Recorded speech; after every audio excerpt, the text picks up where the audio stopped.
Welcome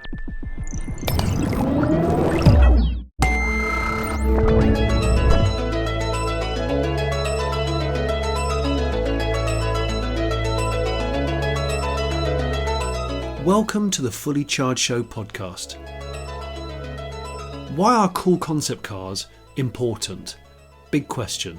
Well, in this Fully Charged live talk that I held at a packed out Giga Theatre at Silverstone, we found out why, with a little help from Tessie Hartjes from Lightyear, Steve Wass from Peugeot, yes that's right, Peugeot, and Hugo Spowers from Riversimple. Now before we begin the live talk, we have an exciting sponsor for this episode, a returning sponsor no less, Oscar and Hamish, purveyors of premium handmade frunkage. You may wonder what frunkage is. Well, it's a tailored luggage for the frunk, the trunk, of your Tesla Model X, Model S or Model 3. Designed and handmade in England, each set fits perfectly into all of the weird and wonderful shapes of your Tesla's innards. Fully Charged podcast listeners can get 10% off at oscarandhamish.com with discount code Fully Charged, all in capital letters. Not sure if it's case sensitive. You can also see the Oscar and Hamish collection at Fully Charged Live USA in Austin, Texas on the 1st and the 2nd of February. Inspired by heroes, made by legends and born to be driven. That's Oscar and Hamish's tagline, that's not mine. Right then, on with the show.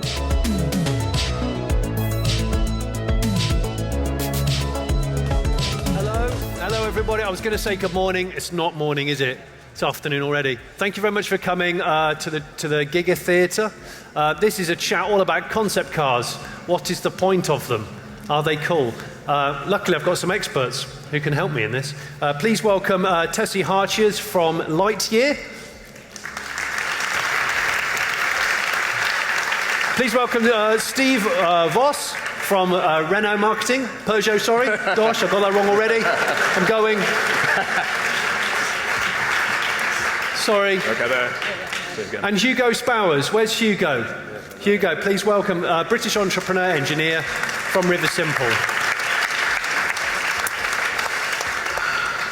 We're going to sit down. That's nice, isn't it? So yeah, concept cars. Now, the way I see concept cars personally is when you look at fashion, clothing industry, you've got high fashion and then you've got real world fashion. And there's a difference. And concept cars are they're like a tastemaker, aren't they? Yeah. Would I be right in thinking that? A concept vehicle is a mad thought that can have some relevance in the real world. Yeah? Yeah, absolutely. So first of all, let's throw it out to you, Tessie. First of all, just give everybody a quick insight into Lightyear, because Lightyear is the world's first production solar vehicle? Long-range solar vehicle. Long-range solar vehicle. So there's a world championship for solar cars in Australia, and in the Netherlands, in Eindhoven, the student team participated and became world champions 3 times in a row in the cruiser class. So they made the first family solar-powered electric vehicle, wow. And we are now taking it to the market. First family long-range solar vehicle. That sounds like a concept car. Well, but it does have a relevance, of course, to the society. So our aim is not. You usually always had these fast, very low one-person solar vehicles. Yes, yeah. So we took the step of making it a family solar-powered vehicle in the sense that you could put 4 or 5 people in it. And now we are taking the step of really making a solar vehicle that is available on the market, which is actually already the case. So it's something that people can relate to in the real world, almost, rather than a cigar-shaped single-person. Yeah. So thing. I think the whole World Solar Challenge was really all the cars there were concept cars. Yeah. And of course, the importance of a car that can generate its own energy and all the problems they discussed half an hour ago are sort of very less relevant for solar cars. So we really want to bring that value to the customers and to the market right now. Fantastic. Yeah. Hugo, can you just give us a quick intro about Riversimple? You're the man behind the hydrogen vehicle.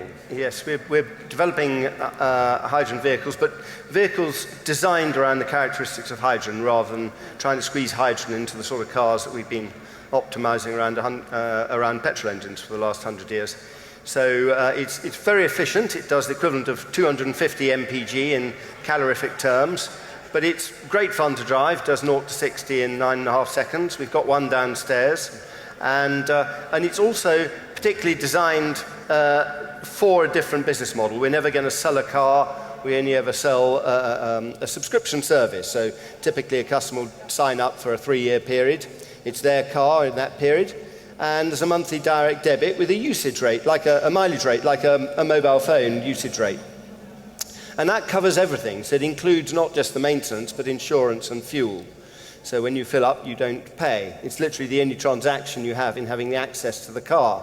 And at the end of the contract, the car comes back to us. We don't sell it into the second-hand trade. We provide the second, third, fourth-hand customer. So instead of built-in obsolescence, our drivers are really for longevity and low running costs, because we're paying all the running costs. So immediately, that's an interesting concept.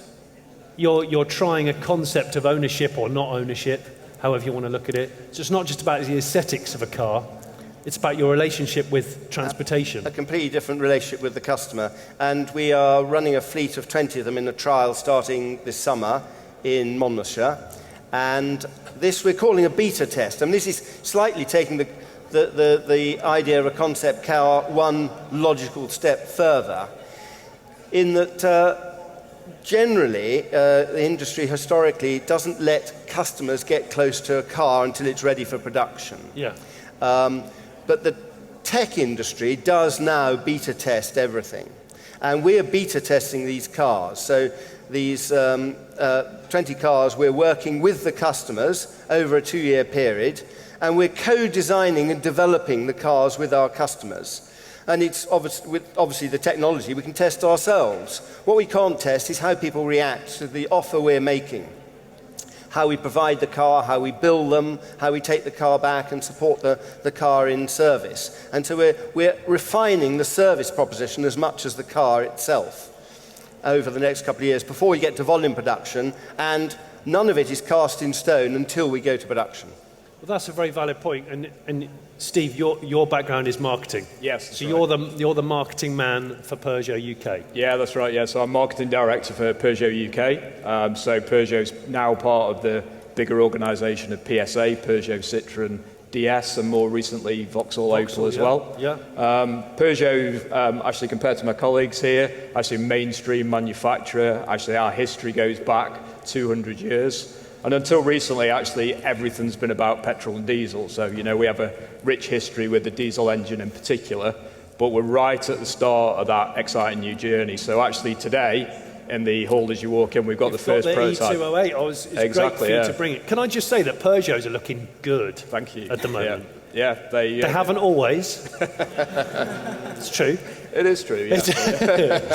But manufacturers and they get into a groove, don't they, with aesthetics, and I think it's fair to say that some people buy cars because they immediately see a visual connection, and that overrules every other decision. And some people are turned on by the capability of the car, whatever that is, range, performance, whatever, connectivity.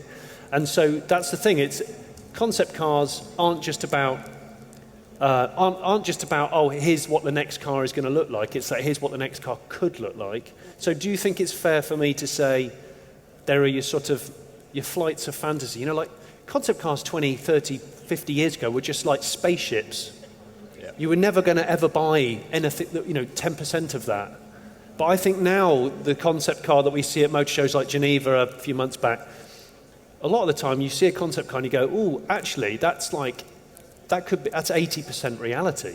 Yeah, and that's exactly the point. I remember as a child going to the NEC, the old British Motor Show, and it was a hall full of those prototypes that you knew there was never any chance they'd get to production. Well, the centre of the steering wheel will make it into production. Yeah, exactly. Fantastic. And while some of those still exist today, actually what most brands have now gone to is a process where we test our design, we test our concept. And you're absolutely right, they are very close to production. The latest concept we've completed, the Legend, It's based on almost the kind of historic design of the 504 going back to the 70s. It's an awesome car. It is a really, really pretty car, and actually that now will influence everything we do going forward. So you'll see those designs on future model, but it's more importantly to test the technology. So that's a full EV with full driving automation as well, and that technology is real, it's working, and ultimately that will find its way into cars in the next few years. So as a marketing guy, you gauge the public reaction of a car that you thrust out into the public like that, like the E-Legend, yeah. The E-Legend. And the first thing I saw was, okay, it's a beautiful coupe, EV powertrain, and it's got a velour interior. How many cars can you buy now that have a velour interior? Now, I personally think it's fantastic. Yeah, it really does. Again, you listen to what people are saying, and they go, if you describe to me that you could buy a brand new car in 2019 and it might have a velour interior, that just sounds obscene. But actually, it really worked. Yeah, the industry's cyclic like that as well. Like we all remember those days from the 70s for those that were around, and actually it will have its day again. So I'm sure we will see some of that it's fashion, coming back to cars. Yeah, exactly. Tessie, so what are your personal thoughts on the importance of concept cars? Yeah, I think it can create a sort of a market pool as well. So I think that having a close feedback loop with the customers is very important, and which is of course enabled through all the technologies. And then also all the production technologies like fast prototyping, having the softwares where you can change stuff very quickly. So it's not about a concept car that is a dream. It is about sort of having a proposition, is this the future? And right now everything is going so fast that the future is so close that it's not about still having that dream in your head, but you need to get sort of also the customers getting excited about what your proposition is, and then together making it into reality. And I think in the end it's about customer value. It's not about we want to be a cool brand or whatever, right? It's of course these concept cars can be both, sort of. But in the end it's sort of you're searching for what is really, what does the customer want? And I think these concept cars help them also to realize what it is they want. So in the case of the vehicles like Lightyear and the Riversimple, it's almost about, can customers visualize that fitting into their life? That kind of car that has that kind of capability. Maybe also the other way around, because what we do at Lightyear is we are building a solar car, but the trick is actually in also designing the car around the solar part, so it's also a very efficient electric vehicle. And it's changing the mindset as well in the industry. So we get trailer companies coming up to us saying, for example, we use in-wheel motors, so every wheel has a motor. And now the discussion with electric vehicles is always, can I get my camper van or a trailer also to work with this car? But you can also put the motor in this trailer and then put the solar cells on the trailer. And then people are like, oh, wait a second, we're really doing things differently. Yeah. So we're also sort of forging new partnerships and getting the unusual suspects knocking at our door with their problems and saying, hey guys, can you help us? Because it's the way you look at the problems. So what you're describing is quite a radical departure from what we're used to now, but it could have some real use in the real world. Absolutely. So that's your sort of, you're on the catwalk, in fashion terms, you're on the catwalk and someone's wearing something ludicrous. Yeah. But there's an element of it, you go, hang on a minute. Indeed. But the material they've made that from, I might have that in a coat within 12 months. But I think it's the same, like if you look at, there are so many opportunities right now, also if you look at, for example, circular economy initiatives, it's really about going out there and seeing what's already there and then using what is already there. And so I think the point of concept car is always also to showcase what is already possible, but it's closer now than it was back then. What do you think about, Hugo? What do you think about the connected world that we live in now, and the immediacy of news, and the way that word can spread so quickly about a concept, about an invention? God.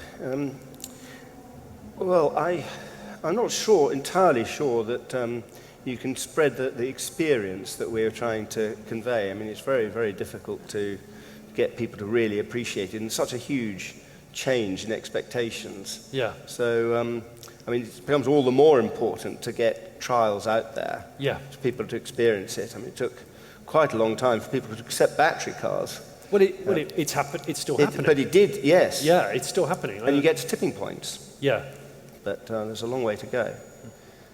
I mean, I think to that end, I think that's why we've tried to have lots of test drives of vehicles at this year's show, because I say you try and describe an electric car to people till the cows come home, or an alternative fuel vehicle, but until they experience it themselves with their own throttle foot, their own steering. Yeah.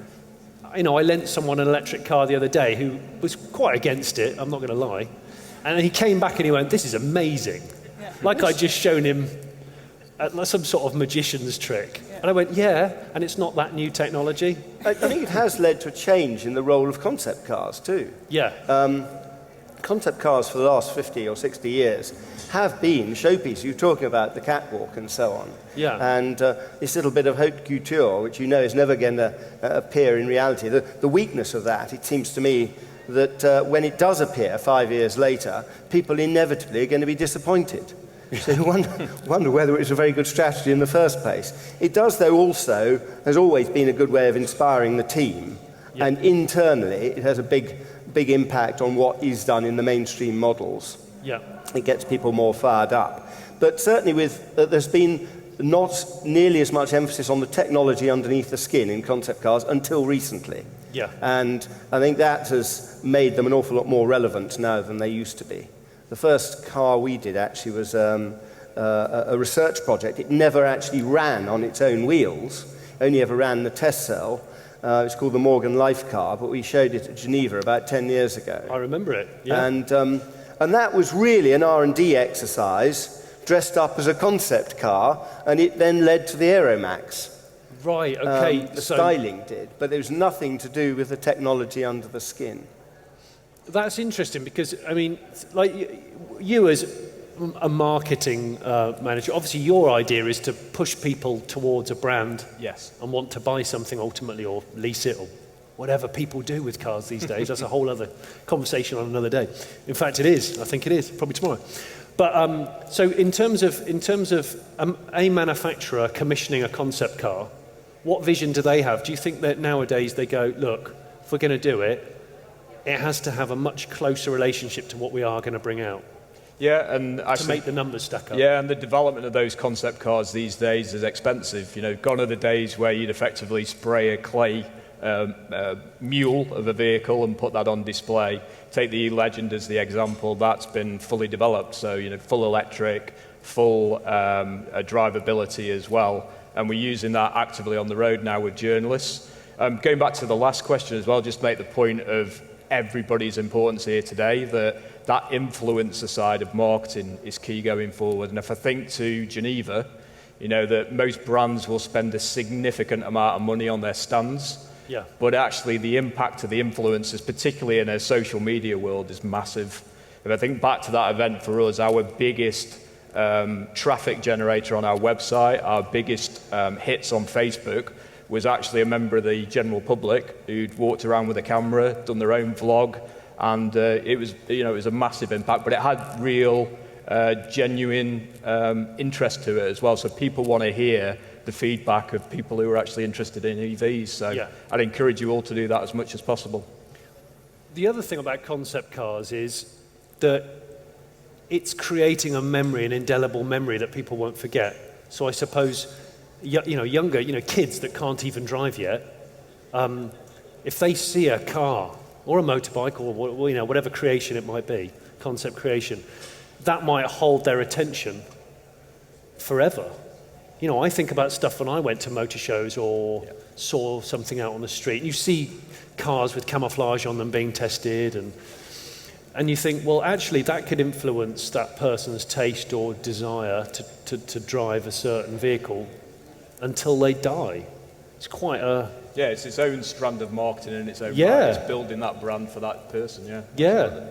How much do concept cars cost?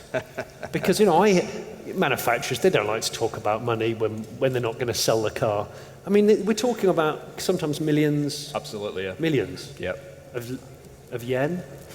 Or actual money. Yeah. No, we are talking telephone we are numbers, talking aren't the we? leads, yeah. Well, For one-offs. Probably depends. I think they build it, it will be more than when we build it, yeah. I can tell you that the Morgan Life car we did with a government grant, it cost just under £2 million. Under? But that, yes. Bargain. But that, it was really. But it wasn't just the bodywork, of course. Yeah. It was developing all the technology, and it was, though it only ever ran in test cells, it was, with the 22 kilowatt fuel cell, it could reach 0 to 60 in 7 seconds. Okay. And it did the equivalent of 178 mpg. So it really was a blue sky research exercise. Yeah. But it was a fun, fast car. And for £2 million, I think very good value for money, indeed. And that's the thing, I suppose. From that concept, some of the R&D, some of the technology lives on, even if the whole thing. And that's why you have to look at concept cars as not as the complete package, but as elements of it. Yeah. For example, I think Mercedes about 10 years ago did a concept car, and everything was just madness apart from the front end. And when I said to one of the PRs, I said, look, this is not real, is it? It's just weird. And he went, no, just look at the front grille. Just focus on the front grille and the headlights. He said, that is just a design study. Those headlights will be in the next A class. That grille will be on the AMG GT in the next 12 months. And that's all they wanted you to and if you look back at previous concept cars, they may have looked wacky at that point, but you look back now and go, actually, I can see that in the Ford design, or I can see that in the Volkswagen design. They absolutely find their way. Absolutely. I think the other point on the prototypes, talking about the cost, is it's not just one vehicle either. That as it goes through that gestation period from being an initial concept through to production, will go through multiple variations. So that 208 that's outside is effectively a prototype. It's a pre-production vehicle, but it's effectively the 5th or 6th generation of that development as we get ready to bring it to market. The upsetting thing for me is that car being pre-prod, even if it looks totally finished, will have to die at some point. Absolutely. It's sad, isn't it? You can't just make them a quick offer. I've tried. Doesn't happen. By law, these things have to be destroyed, don't they? So sometimes they're the most beautiful, most expensive, thousands of hours lavished on them, and they have to get crushed, and a certificate has to be signed. On the QT, we do have a museum at Sochaux, so we do tuck them away afterwards. So no crushing, but they'll sit in the museum for the rest of their life. Tuck them all away. I'm a hoarder. I wouldn't crash anything. It's sad though, isn't it? Especially if you've worked on something for years. Like these solar cars we built for the World Solar Challenge, they are approved. You can they're road legal. But because it's a one-off, you don't have to crash test it. So that's nice. But if you really want to get something into production, indeed, you need to do the test. But then again, the software has become so good and so excellent over the last 10, 15 years that you can reduce the number of cars you need to crash test. Because, for example, you test different things. So airbag, you need to do at least. But you are sort of certain for some tests due to the software that you will make it. So it's just a legal thing that they still want to do the physical test, but in reality you actually really don't need to do some of the tests. Because of CAD and because of, like you say, software that predicts crashes. Indeed, So does that mean that the way that concept cars are now are so much different to half a century ago? Because you've evolved so much just through computer programming and packaging with software. Like additive manufacturing, like for a concept car, you can really use and leverage all these technologies. You can really do stuff and iterate quickly that you might have not done 20 years ago because it was just too expensive and it would take you too much time. So you can really be more creative, actually, in your concept cars. Yeah, I think so. It has a much bigger impact than just not crashing the cars that you would have to crash. You save that money. But also, you can do all the virtual crash testing before you've committed to the tooling. So you save huge upfront costs, and you end up with a much more optimized vehicle before you make anything. The man hours, as it were, and the environmental impact reduced because of that. What happens when you bring out a big concept car? You might be able to answer this because you work for a mainstream company, and it's really badly received. What happens then? Because I've been at a show when it was Bentley. I remember Bentley. If there's any Bentley employees in this room, I apologise, but the truth is it was an absolutely horrible car. And they pulled the cloths off it. It was the predecessor of the Bentayga, which I can't remember the name of. They pulled the cloths off it at the motor show, and everyone just went, oh my God, that's rancid. And we were all there, you know, all the journalists going, WTF? How could you spend millions? I have to say, Johnny, that we recruited a CAD engineer on the back of that failure. It was the last straw for him, and he left and came to Riversimple. Round of applause for that person. Always turn a negative into a positive. I think that's probably. Oh God, we run over. We have run over, haven't we?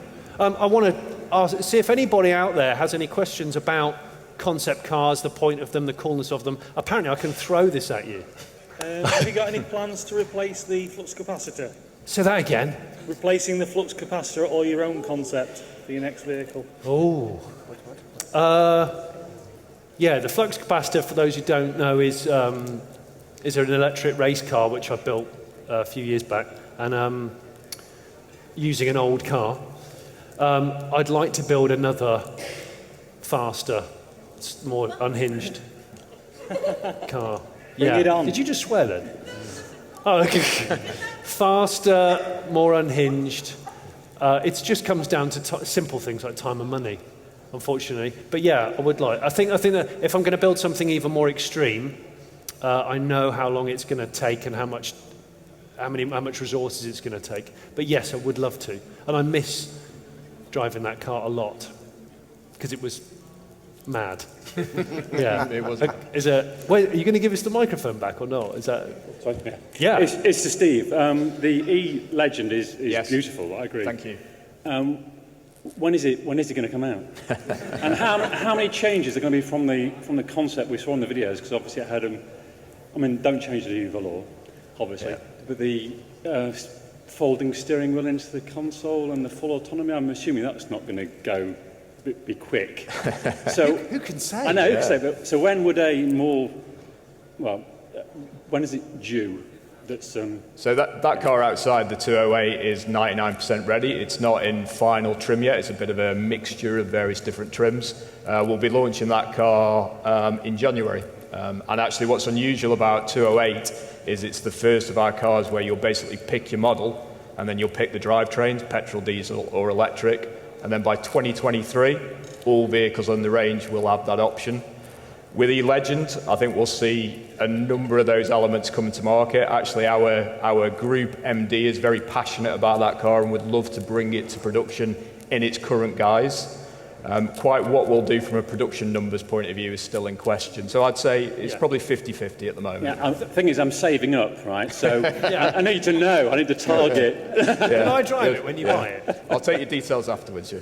But in fact, you made a really valid point there. Is if that car came to fruition, it's always going to be a limited edition car because of its nature. So that's the thing about concept cars. Is sometimes the response from the public is so high that even though financially it's not a brilliant decision because it's not a mainstream, mass-selling car, it's a great halo car. The reassurance is that we had that with RCZ. Actually, RCZ was a concept from maybe 10, 15 years ago. It was only ever intended to be a concept car, but the demand was so great that we did ultimately build it. It was in relatively limited numbers. I love that car. Yeah, so I could see E-Legend doing something similar in the future. Yeah, it's still got one of the most impressive pieces of With the bubble glass roof, of any car that has been mass-produced, I think. Yeah. Question for Tessie.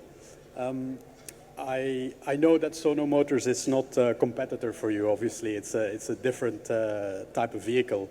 But I just wanted to ask, why did you go down the route you're going now and not down the road of Sono Motors and produce something that's, let's say, affordable for mere mortals? Maybe it's good to notice that the car we are building will be low volume, so the car will be relatively expensive, 150,000 euros. Sono Cars is a startup from Germany, which is building also a solar-powered electric vehicle, which is 25,000 euros.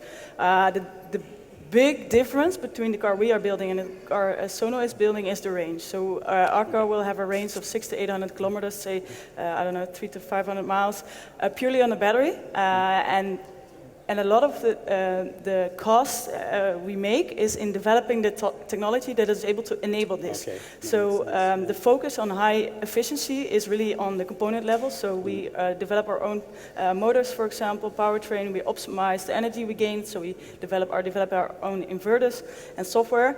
And that is how you get to this range with a small battery, and then you get a car that is sort of grid independent.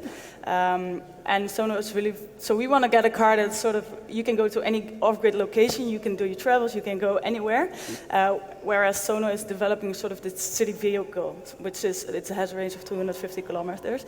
So it's really about the technology, that's why the car is so expensive, but it is also this technology that will enable, that could also enable other car manufacturers in the future to optimize electric vehicles and optimize the charging electric vehicles with sustainable energy.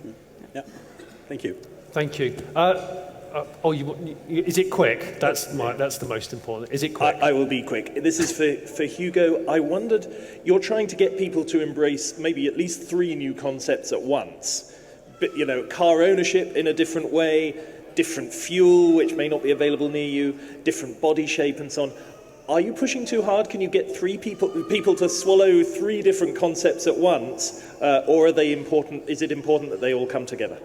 Well, it is important they all come together, but we also feel that we're asking for much less behaviour change from customers than with a battery in a vehicle. Right. So we don't have restricted range or charging time problems with batteries. It's very similar to owning a petrol car. You turn up at a pump, put a hose in, press a button, and 3 minutes later it's full. So there's not a lot of behaviour change from the functionality of the car's point of view. Also from the ownership point of view, it is very similar to a PCP. You have a car, it sits on your drive for 3 years, you pay on a monthly basis. It's just a little bit more convenient because you don't have to haggle with the insurance company every year, or you don't even have to pay for the fuel. So it's again not asking for behaviour change in the ownership model. It does, though, why it's important it all happens together, is that any new technology car, when it comes to market, is a premium over a conventional car. Petrol engine cars are truly staggeringly cheap for what brilliant products they are. We just argue that they're unfit for purpose in the 21st century now. Whether it's batteries or hydrogen, any car is a premium in the marketplace. If, on the other hand, we sell the service, we're not selling the car, we're not competing on the build cost of the car, we're competing on the lifetime cost of the car. And we get lifetime revenue from it. So we can build a car with a lot of recovery of value at end of life, much lower operating costs because we're paying for them, much longer operating life because it's a revenue generating asset, and all that offsets the build cost.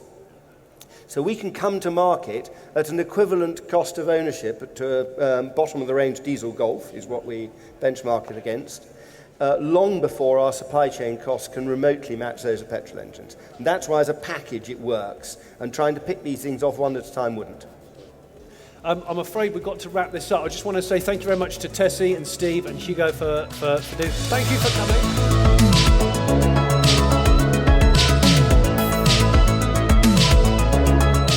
Don't forget, those of you in the US or those who want to travel out to the US, Fully Charged Live USA is happening on the 1st and the 2nd of February 2020, and tickets are available in the show notes if you're watching this on our second YouTube channel, Fully Charged Regen. The link will be at the end of this video. Thank you to all of our Patreon subscribers, supporters. You know by now how insanely invaluable you guys are to us. We will never take you for granted. Thank you, and thrice I say thank you. So if you are also interested in becoming a patron or Patreon, follow the links in these show notes. Don't forget, it would be really nice if you left us a 5-star rating and review on your favourite podcast player, as it helps us get discovered and gives us some sort of credibility, which I would quite like. Lastly, thank you again to Oscar and Hamish for sponsoring this episode of the podcast and on the Regen YouTube channel. So if you have been, thank you very much for listening. Oh, and for those who care, my cats are better now. Thank you very much if you did wonder that. There's a little bit less chunder in my office. There's not a rat in my kitchen, and I don't know what I'm going to do.